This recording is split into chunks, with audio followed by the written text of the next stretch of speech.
बिहार में कई राजनीतिक गतिविधियां भी हो रही है, उसमें खास करके चिराग पासवान की नीतीश कुमार से जो सीएम से मुलाकात हुई है, वो काफी चर्चा का विषय बना हुआ है। सबको मालूम है, जाहिर बात है कि चिराग पासवान जिस प्रकार से एनडीए में हमेशा आंधी तूफान मचाते रहते हैं, 2020 से जो उन्होंने शुरुआत की थी, वो अभी थमने का नाम नहीं ले रहा है।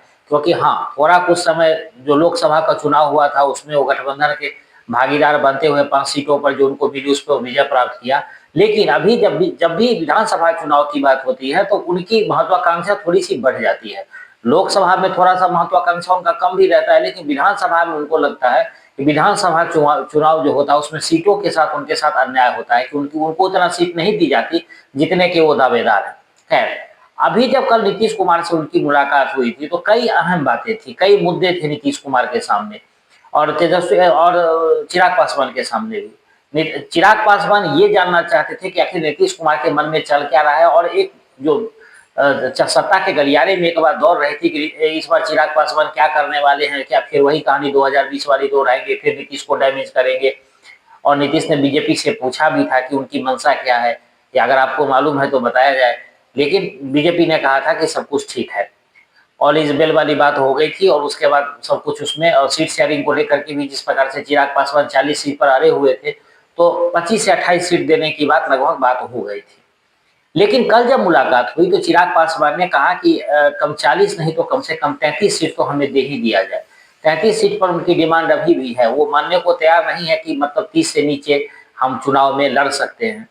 और गठबंधन के साथ ये दिक्कत है कि पिछले बार 115 सीटों पर जदयू चुनाव लड़ी थी, और 110 सीटों पर भाजपा चुनाव लड़ी थी।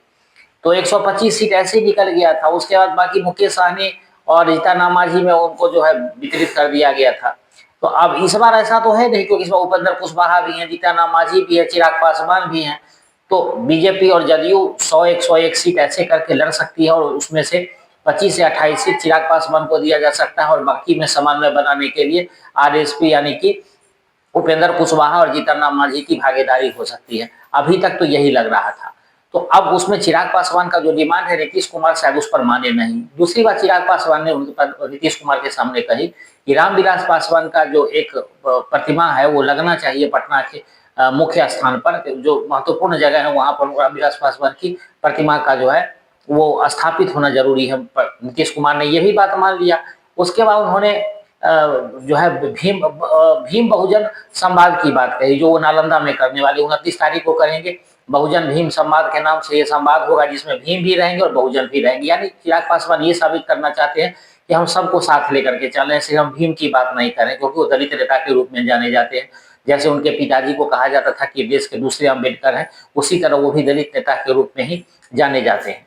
तो अब इन बातों को तो नीतीश कुमार ने मान लिया, लेकिन सीट शेयरिंग को लेकर के जो बात हुई थी, अभी तक जो एनडीए उनको दे रही थी 25 से 28 सीट तक जो बातें चल रही थी, उतना ही तक था। लेकिन उसमें कुछ इजाफा नहीं हुआ, इससे वो निराश दिखे। लेकिन हाँ, सुबह सुबह पटना में चारों तरफ एक जो पोस्टर चस्पा हुआ, उसमें ये लिखा हुआ था कि मिल गया नीतीश कुमार का आशीर्वाद। इसीलिए वो लगा गया कि शायद डैमेज कंट्रोल करने की बात हो। अब देखिए क्या होता है कि जिस प्रकार से एनडीए के जो प्रेस कॉन्फ्रेंस था, उससे अलग प्रेस कॉन्फ्रेंस करना, मैंने इस पर कभी एक बार खबर आपको बताई थी कि उन्होंने पार्टी के एनडीए के जो घटक दलों का साझा प्रेस कॉन्फ्रेंस था, उसे उन्होंने अलग किया था। दूसरा, अपनी बैठक करके ये साबित करना कि नीतीश कुमार बिहार के, माफ कीजिएगा, चिराग पासवान होंगे बिहार के अगला चेहरा, वो साबित करना कि बिहार में तैयारी है चिराग पासवान को मुख्यमंत्री बनाने के लिए, युवाओं की पुकार है। तो इन तमाम चीजों, पार्टी लाइन से ये बात साफ जाहिर हो रही थी कि किस प्रकार से चिराग पासवान अपनी मंशा जाहिर कर रहे हैं। लेकिन इन तमाम बातों पर विराम लगाते हुए जब नीतीश कुमार से मिले और जो उनकी बातें हुई, तो लगभग उनकी बातें मान ली गई। लेकिन 33 सीट वाली अभी जो बात है, वो फाइनल नहीं है कि 33 सीट उनको मिल ही जाएगा। लेकिन हाँ, पार्टी, नीतीश कुमार ने यह भी नहीं कहा कि हम आपको एक भी सीट 30 से ऊपर नहीं देंगे।